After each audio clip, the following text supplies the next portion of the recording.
What is up, everybody? Welcome back to another video. I'm John Drives. Today it is time to do an Overfender install on my S14 240SX drift car. I've had this car for about 3 to 4 years now, and it was my very first drift car. I bought this thing bone stock, and it is time to absolutely transform it from bone stock 240 to a Pro-Am drift car setup. So today we're going to take one step in the right direction and put some overfenders on this car, allowing me to fit a lot wider wheel and tire setup. The overfenders I'm going to be running are a Duraflex body kit. Pretty inexpensive. Body kits are prone to getting destroyed, so we're going with that. I'll link everything down in the description if you want to check it out for your 240SX. This process will apply to your 240, pretty much all cars in general. A little side note, I've never actually done this before, but I have a pretty good idea what I'm doing, so let's go ahead and get started.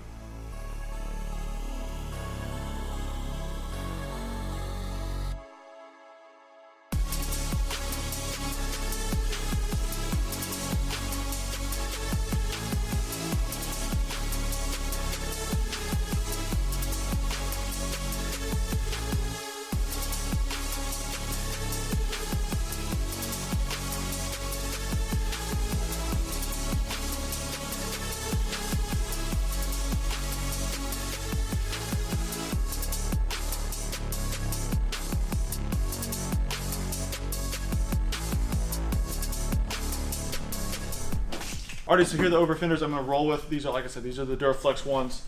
They are fiberglass. They're not the strongest thing in the world, but they're pretty inexpensive. I believe the whole kit that came with the bumpers, side skirt, overfender, and front fenders, I think is like $1,200. So we're going to go ahead and start on the rears right now. So my understanding how to do this is you want to go ahead and trim the outside layer. So there are 2 layers to this body panel. There's an outside and an inside. So you want to trim the outside first.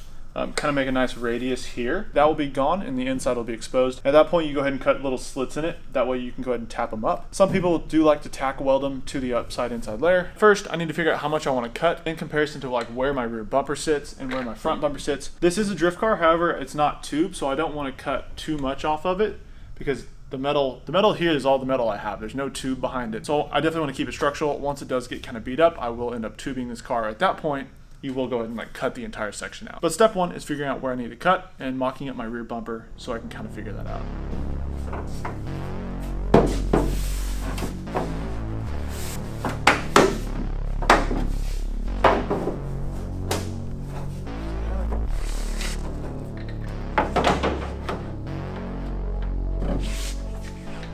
Okay. All right, just got the bumper and the side skirt mocked up right now. This gives us kind of an idea. We definitely want to cut from here, but nothing below this. Start about here. I'm going to go ahead and do a nice radius up and then back down that ends right here. So I don't want to cut anything down here because the side skirt sits there and obviously the wheel shouldn't be moving that way. It's just going to be moving up and down, which this is where we need the clearance right here, obviously. So with everything mocked up, I'm going to go ahead and lay down a little bit of blue tape right here. That way we will know where to cut when it's time to do so and get a lot more clearance.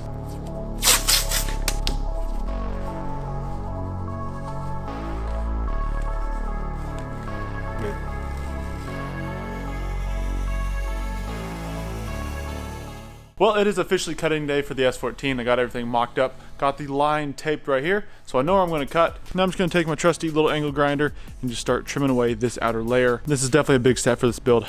Got to get this done, that way we can paint the car and it'll be looking super sick.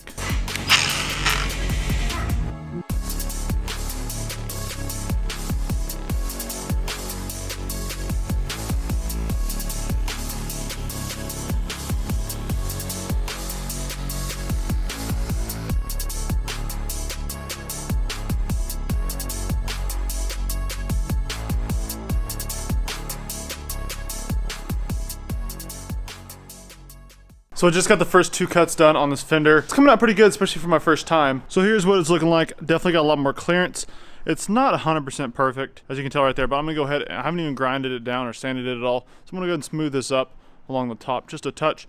And that way I can go ahead and start cutting these slits. So I'm gonna do about where my fingers are at, just little slits here and there, and it's gonna go back about where this ends, so that way I can go ahead and tap it up. Because if you look through there, you can see the inside of the car, which that means all the water, smoke, and everything would just start getting into the cabin, and that's what we're trying to avoid here. So we're gonna go tap that up, probably tack weld it to this outside fender. So I did that outside skin, which is down there, and then I did one more cut right here, which just made this edge flat right here, so that way we can cut it, tack it up.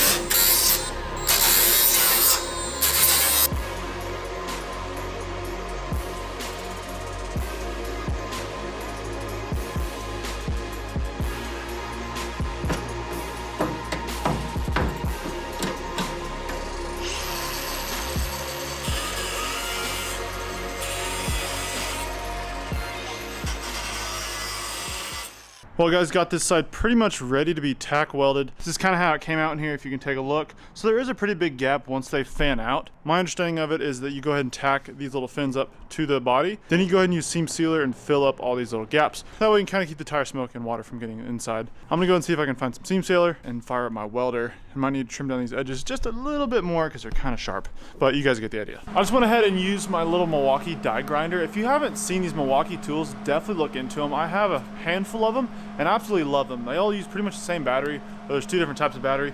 I went ahead and used this little sanding attachment here and got the edge just sanded out just a touch so I can get some bare metal on there and make sure these are going to be bent up a little bit like so. Make sure it's sitting pretty much flat, or at least flat as you can with it. Keep in mind you will not be able to see this area at all once the overfenders are placed on here. I'm just trying to keep it as neat as I can. I do got to get this car moving along quickly because I kind of have a deadline. So with that being said, I'm going to go ahead and get to welding. Just got done welding. I was being an idiot. My welder settings were tweaked just a little bit. I didn't realize it. I'm not a fabricator, I'm not a welder. I just have a welder. Doesn't make me a welder. I'm still figuring it out. So got it all tacked up from this distance. It looks good, but I did have the welder set way too hot up here. So part of it did kind of start to burn through, but that's all right. I'm gonna go ahead and go get some seam sealer because as you can see, the gaps are still there. But before I go ahead and seam seal it, I probably will mock up the rear quarter along with the bumper and side skirt to make sure this sits even with the bumper. I think the bumper should probably sit about right where my finger's at, and the side skirt will probably sit right here. But if you can see it, I'll go ahead and need to trim it a little bit more. But this will definitely give that big 265 some more clearance. Got my seam sealer, picked it up at AutoZone, got my little caulk gun too.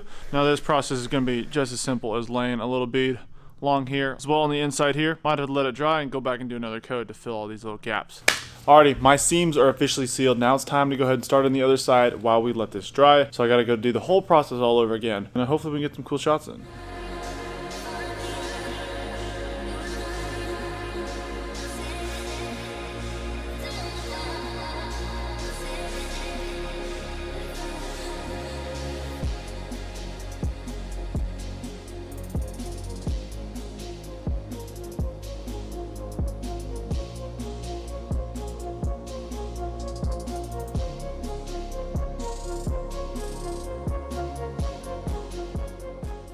Alrighty, got both fenders cut, welded up, seams sealed, and they're looking good. Now it's time for me to go ahead and mock up the overfenders. I haven't decided if I'm going to use rivets or riv nuts with like hardware quite yet. I do want to be able to take them off if I want to.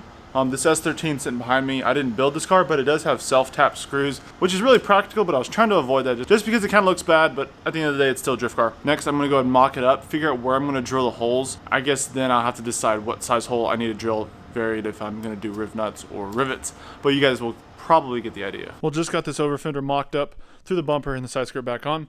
I did have to trim a little bit on the inside here. Right in here, I trimmed down just a little bit where it hangs inside the inner fender well. I just took a little bit of a snip and just kind of trimmed it up just a little bit. That gave it enough flex where it would fit properly. So it's actually looking pretty good. Got this corner fitted here. I am going to have to do a little bit of repair work on it just because it's been getting a little banged up around the shop. This is sitting pretty decent, along with this will sit up against that, and so the door should close. I still need to adjust the door. Oh, it just popped out, but it'll sit in there like that.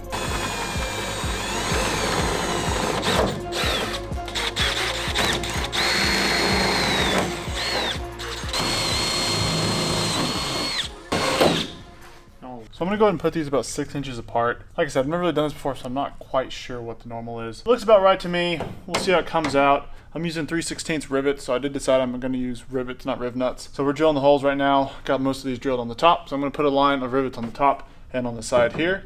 I think that should hold it. We'll see exactly how it looks once it's done. 6 inches apart, just kind of eyeballing where it looks natural, I guess.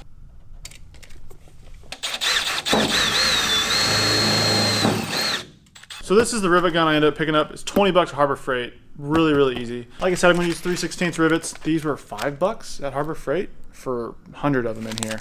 So this should be plenty to mock up pretty much all the body kit that you need. Let's go ahead and bust her open, see how she does. Oh, she's riveted. First of many, boys. So if you've never riveted before, all you do is take your little rivet, put it in the end of the clamper, make sure to keep it wide like this. I guess I should probably start from I'm gonna start from the middle, put it in the hole, might take a little force. There it is. And just start squeezing these together once, Might have to go one more time. And it's going to snap it off like so. And you're good.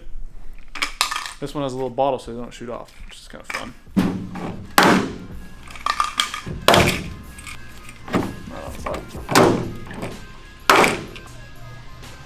Yes.